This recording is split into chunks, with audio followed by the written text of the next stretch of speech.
Okay, when you guys are watching this, I am probably on a plane headed back to Michigan. So I wanted to join you again for Lent for just a little bit today. Today you talked about how Jesus is the commander. I hope that you saw his commanding power in this passage.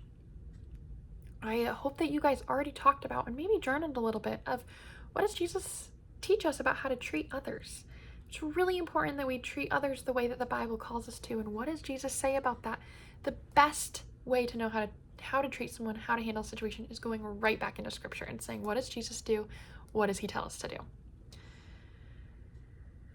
Why do you think Jesus said, don't tell anyone what's going on? We've read this a few times already.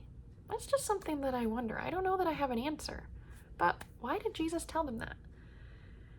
And then finally, what are you going to tell someone about what Jesus is doing in your life?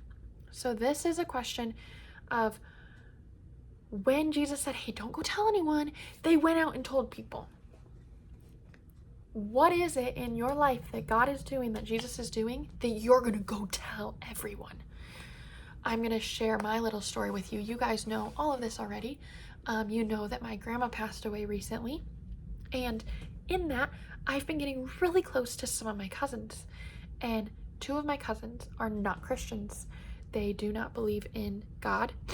And that's really hard for my heart because I'm going to go to heaven. I want them to come with me.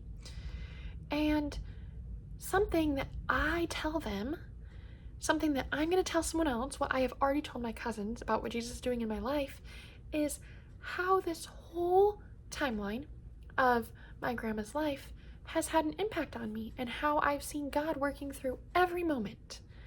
One of those ways is working at North Point. You guys, my class, you are so kind and so encouraging, and I would not be able to make it through this season without you and all of your hugs and your daily support and the letters that you have written me. And so I'm able to share that with my cousins and say, this class, they were put here for a reason because they knew I would need help going through this grief. And so that is my thing, or my encouragement, that I want you to journal and reflect on today is, what are you going to tell someone about what Jesus is doing in your life right now?